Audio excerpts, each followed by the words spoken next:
Don't even care. Yo, Don't even back care. to life. This scene looks like an ordinary day gaming for these adults. Hell yeah.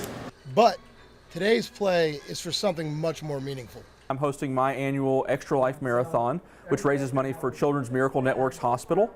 Extra Life was started in 2008 to honor Victoria Enman. Enman passed away in 2008 after a 4-year fight with leukemia. After her passing, her friend and online gamer Jerome Doc Adams was inspired to do more. From this inspiration came the Extra Life Gaming Marathon. That was nice. Pick a class and let the game build it for you. Oh, he jumped over it. Boom. Dang. Here in Huntsville, a group of gamers got together again to help raise money for this special cause. Doing this since 2012. In 2013, I had a very large group, come about 70 or 80 people, and every year I have between 10 and 20 people since then that come and play games. We play board games, card games, and video games to raise money.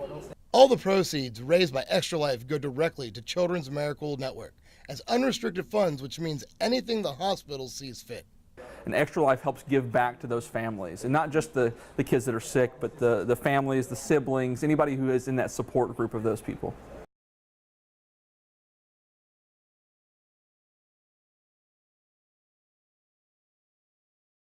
If you want to keep up with 12-year-old Julia Fleming of Arab, you better have your running shoes on. She's in a hurry to get where she's going without worrying about any obstacles. And if you notice the cane, yeah, Julia is blind. Some people say that I inspire people, and, you know, that's great, but it's not my life goal to inspire people. Even though she most definitely does inspire people with her energy, poise, and intelligence. Well, it is an inspiration to all of us, really, everything that she's been able to accomplish. The latest accomplishment for the 6th grader, she won a state literature title in Alabama for students in grades 4 through 6. They had to take a book they'd read and write a letter to the author who wrote it, explaining how it impacted their lives. Her book, Escape from Camp 14, written by Blaine Harden, here on the left, about the horrific living conditions in North Korea and eventual escape to the West by a man named Shin, here on the right. She entered that contest, by the way, without telling anyone she's blind. It's not about me being blind, it's about how this book inspired me. It also urged me to learn more about the outside world. This is video of her reading her letter at the competition at the University of Alabama in late April. Shin had no interest in anything beyond his next meal. She also read some of it for us. He turned in his mother and brother when they were trying to escape. Julia is an amazing young lady. She has never let her disability hold her back. Julia's passion for this book and the plight of people living under the dictatorship in North Korea are very evident. They don't have a voice because their government is communist and they cannot talk unless they are the elite living in Pyongyang. As Americans, you know, we can't imagine that. Like, we can't understand that. And it seems like if you want a comparison, these camps are like concentration camps. Oh, by the way, this incredible young lady has also written some books, including one, Seymour the Snake, which was published. It chronicles the adventures of, a visually impaired snake. First-hand knowledge. I know Julia wants to live an ordinary life, but that's just not possible.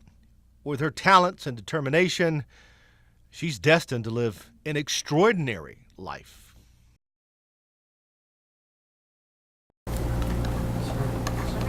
Look down. Aiden lost most of her vision instantly in the wreck. It returned 5 hours later, but then got worse over the week. And look straight. Aiden is now at the eye doctor getting answers, still with the remnants of the wreck on her face, on her head, and on her arm. Much improved, though, from a week ago when she was knocked unconscious. When I did come to, I kind of saw that I was in between seats because the bus at that point was completely, upside down. I couldn't see, so I couldn't really get out. And someone found me, one of the other kids on the bus found me, and I told him I couldn't see because I knew that I had hit my head. I could feel, that I hit my head. But I was just, worried. And what was in your mouth? Just dirt and glass. Everything that was in the median when we flipped it ended up in the bus. It just kind of felt unreal, like it felt like a dramatic scene in a movie. And her friends? And they picked me up and carried me over to the grass. She says that's when angels appeared, random passersby on the scene and at the hospital, just there to offer comfort and a prayer. For that and more, she is so grateful. Here's a great big hope you're feeling better, get well hug from me. And the well wishes continue at home. Aiden is definitely counting her blessings and missing her sweet friend, Sarah. Right now it kind of feels empty because Sarah's not there. And while still grieving, she firmly believes the youth group was never meant to go to Africa. It seems like our mission maybe wasn't over there, it was here.